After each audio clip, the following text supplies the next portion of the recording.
जाएगी और उसके बाद वो नागपुर अपनी माँ के पास आकर के रहने लगेगी। और यही बात नेहा जो होती है ये पूजा से भी कहती है कि अब वो कुछ ही दिनों में, ये इसी हफ्ते में नौकरी को अपना त्याग पत्र दे देगी और उसके पास कुछ गहने हैं, उन गहनों को वो बेच करके वो अब अपनी माँ के पास नागपुर रहने के लिए चली जाएगी। अब इसी प्रकार से होता है। अब पिछले 2 दिनों से पूजा से नेहा का संपर्क नहीं हो पाया था, ना ही नेहा जो थी वो थाने आई थी।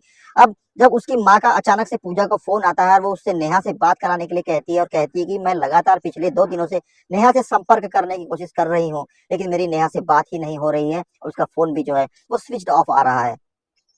पूजा कहती है कि वो तो 2 दिन पहले ही नागपुर जाने के नाम से यहाँ से निकली थी, उसके बाद से मेरी भी उससे कुछ बात नहीं हुई है। लेकिन उसकी माँ कहती है वो तो नागपुर आई ही नहीं। और उसके बाद पूजा जो होती है जहाँ नेहा रहा करती थी किराए से, वहां जाकर के जब पता करती है तो वहां से भी यही पता चलता है कि नेहा तो 2 दिन पहले ही यहाँ से नागपुर जाने के नाम से पता करके निकल गई थी और वो अब तक के जो है वो उसके बाद उसका कुछ पता नहीं है।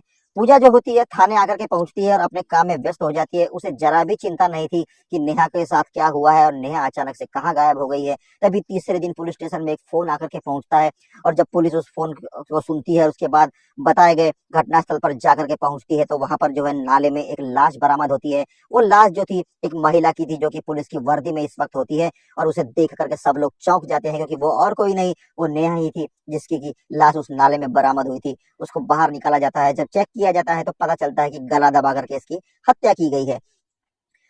शव को कब्जे में लेती है पुलिस। मौका मुआयना पंचनामा करने के बाद बॉडी को पोस्टमार्टम के लिए भिजवा दिया जाता है। उसकी माँ को खबर करी जाती है। उसकी माँ पुणे आकर के पहुंचती है और पुलिस स्टेशन में बैठ करके जब रोने लगती है, बड़े अधिकारी जो होते हैं जो जो कि उस मामले की जांच कर रहे होते हैं, जब उससे पूछताछ करते हैं तो वो जो होती है वो सारा घटनाक्रम जो नेहा के साथ घटित हो रहा था वो सब कुछ बता देती है। उस पुलिस वाला जो उसका पति होता है मिलिंद शिंदे के बारे में भी बताती है कि किस प्रकार से उसके साथ वो अत्याचार किया करता था।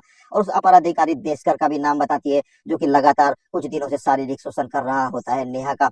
अब पुलिस जो है तुरंत एक्शन में आती है। मिलिंद को भी पूछताछ के लिए बुलाया जाता है। अब देशकर जो था वो तो अपर अधिकारी था, उसे पूछताछ के लिए भी नहीं बुला सकती थी पुलिस। खुद उसके ऑफिस में जाकर उसके केबिन में उसके सामने हाथ बांध करके खड़े होते हैं वो जांचकर्मी और जांच करने वाले पुलिस अधिकारी और उससे सवाल पूछते हैं तो देशकर कहता है उन्हें डांटते हुए कि ऐसा कुछ नहीं है, हाँ 1-2 बार मेरे पास आई थी लेकिन मैंने उसे उसकी बात सुनकर के उसे भगा दिया था, मेरा उससे कोई लेना देना नहीं। अब अपर अधिकारी को कहे भी तो क्या कहें। वापस लौट करके थाने आते हैं। उसके पति से कड़ाई से पूछताछ की जाती है। वो अपनी हर बात को मानने को तैयार था, हर बात वो कबूल करता है, लेकिन वो इस बात को मानने को तैयार नहीं था कि उसने जो है नेहा का जो है कत्ल किया है। पुलिस अभी भी जो है उसी स्थान पर खड़ी थी 0 माइल पर। उसे कुछ समझ में नहीं आ रहा था। अभी तक उसके पास कोई क्राइम सस्पेक्ट भी नहीं था, ना ही उसे ये पता था, ना ही पुलिस समझ पा रही थी कि आखिर नेहा को मारा तो किसने मारा और क्यों मारा। पूछताछ के दौरान नेहा की मां पुलिस को बताती है कि ये जितना भी कुछ घटनाक्रम है ये सारी बातें पूजा जो है उसकी सहयोगी ये पूजा सब कुछ जानती थी। और उस देशकर साहब के पास में जो है नेहा को पूजा ने ही भेजा था और देशकर ने नेहा के साथ जो कुछ भी किया था वो सब कुछ आकर के नेहा ने पूजा को बताया था। लेकिन उसके बाद भी पूजा जो है वो उस बात को एकदम हल्के में ले रही थी, जैसे कि पूजा सब कुछ पहले से जानती थी या पूजा को कुछ बारे में कुछ पता ही ना हो। वो दोनों तरफ से अनजान बनने की कोशिश कर रही थी। उल्टा उसने नेहा से ये भी कहा था कि शायद तू ही झूठ बोल रही होगी और इस बात को लेकर नेहा और पूजा के बीच बहस भी हुई थी। अब पुलिस की जो है नजर पूजा की तरफ घूमती है और पूजा और जो पुलिस वाले जो होते हैं, जो जांच अधिकारी होते हैं, वो पूजा को बुला करके भी पूछताछ करते हैं। लेकिन पूजा भी जो होती है वो पुलिस को, एक तो खुद पुलिस वाली थी, उसे सारे पैंतरे आते थे, वो पुलिस को जांच टीम को बहुत ही अच्छी तरीके से घुमा देती है। लेकिन जो जांच अधिकारी होते हैं उनकी प्राइम सस्पेक्ट जो थी वो पूजा ही बन चुकी थी। पुलिस अपने मुखबिर पूजा के पीछे लगाती है। उसकी दिनचर्या, वो ड्यूटी से ऑफ होने के बाद कहाँ जाती है, क्या करती है, और उसके बाद पुलिस को जो है ये खबर पक्की मिल जाती है कि ड्यूटी से ऑफ होने के बाद पूजा जो है वो जाकर के देशकर साहब के बंगले में जाती है और देशकर साहब से मिलती है और देशकर साहब के साथ वो बाहर भी मिला करती थी। अब ये कड़ियां कहीं पुलिस को जुड़ती हुई नजर आ रही थी। पुलिस जो है पूजा को वापस बुलाती है और उसके बाद उसे घेरे में लेकर उसके साथ अपने तरीके से जब पूछताछ करती है तो पूजा जो होती है ज्यादा देर पुलिस के सामने टिक नहीं पाती और पुलिस को पूजा जो बताती है वो बात कुछ इस प्रकार से निकल करके सामने आती है दोस्तों की पूजा जो थी उसके अनैतिक और अवैध संबंध थे देशकर साहब के साथ। और इस बात की जो जानकारी थी उसकी जो पत्नी होती है देशकर साहब की, वो एक बार पूजा को रास्ते में कहीं पकड़ लेती है और पूजा को बहुत भला बुरा सुनाने लगती है और उसे कहने लगती है कि तेरे मेरे पति के साथ में जो है नाजायज संबंध है, मुझे तुझे छोड़ूंगी नहीं। पूजा जो है काफी डर जाती है और बात को घुमाने के लिए वो बात पूरी नेहा पर डाल देती है कि मेरे उसके आपके पति के साथ मेरे कोई संबंध नहीं है, आपके पति के साथ नाजायज संबंध तो नेहा के हैं। आपने देखा भी होगा नेहा आए दिन आपके घर पर आती है और सही में उसकी पत्नी ने देखा भी था कि नेहा उसके घर पर आती है और उसका पति उसके साथ शारीरिक संबंध बनाता है। अब उसकी पत्नी को जो था जस करके उसे ये नहीं पता था कि जो देशकर है वो जबरदस्ती मजबूर कर रहा है, ब्लैकमेल कर करके उसके साथ शारीरिक संबंध बना रहा है। उसकी पत्नी को तो ऐसा ही लगता था कि इसके जो है अफेयर चल रहा है मेरे पति के साथ। पूजा का इतना ही कहना था कि देशकर साहब की पत्नी को भी थाने लेकर के आया जाता है और उनसे भी कड़ाई से पूछताछ की जाती है, तो वो टूट जाती है दोस्तों, ज्यादा देर पुलिस के सामने टिक नहीं पाती और बात यहीं से निकल करके सामने आ जाती है।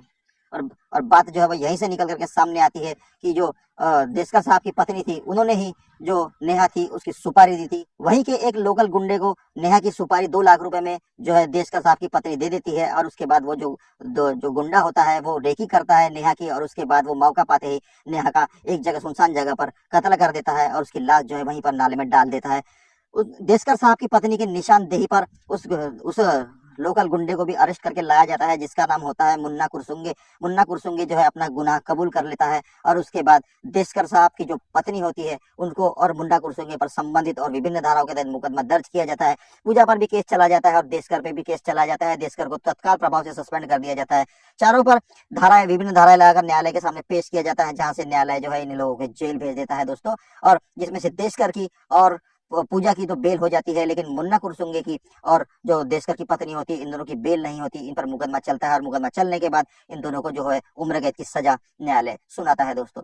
देखा दोस्तों आपने किस प्रकार से एक महिला इस प्रकार से प्रताड़ना सहती रही, वो भी एक पुलिस वाली होकर। यहाँ पर न जाने रोज कितनी बेटियां, कितनी लड़कियां जो है अलग अलग प्रकार के केसों में जो है वो प्रताड़ना सहती है, चाहे वो दहेज का मामला हो, चाहे कोई विभिन्न मामला हो। माँ बाप अपने बच्चियों को बचपन से इतने प्यार से पढ़ाते लिखाते हैं, इतने प्यार से पालते पोसते हैं। बाप अपने जीवन भर की पूंजी लगाकर उनकी शादी करके उन्हें ससुराल भेजता है, और वहां पर कुछ ऐसे नरबख्शी, ऐसे भेड़िए, ऐसे दरिंदे जो मिल जाते हैं, जिन बेटियों की किस्मत खराब होती है, जिन्हें परिवार अच्छे नहीं मिलते ससुराल, या जिन्हें पति अच्छा नहीं मिलता, वो इस प्रकार की जो है दुर्घटनाओं के शिकार होती हैं। लेकिन यहाँ पर कहीं ना कहीं गलती जो है वो नेहा की भी होती है। एक पुलिस महकमे में काम करने वाली लड़की, खुद पुलिस वाली होकर के उसने इतना अत्याचार सहा, कतई जो है वो सही नहीं है दोस्तों। उसने आवाज उठानी चाहिए थी, अपने पति के खिलाफ कंप्लेंट दर्ज करनी चाहिए थे, उसे उसके गुनाहों की सजा दिलवानी चाहिए थी दोस्तों। लेकिन वो कहीं ना कहीं इसमें पीछे रह गई और आखिर उसे अपनी जान से हाथ धोना पड़ा, और भी इस चक्कर में जो कि गुनाह उसने किया ही नहीं था,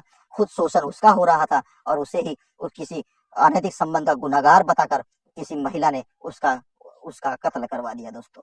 बस दोस्तों ये थी एक आज की दुख भरी कहानी। प्लीज वीडियो को लाइक करके जाना, कमेंट में जरूर बताना कहानी किस शहर से देख रहे हो, किस शहर से सुन रहे हैं दोस्तों। दोस्तों सजग रहिए, सावधान रहिए, अपना और अपनों का बहुत ध्यान रखिए, क्योंकि सावधानी ही सुरक्षा होती है दोस्तों। मिलते हैं एक नए वीडियो में नई घटना लेकर। धन्यवाद, जय हिंद।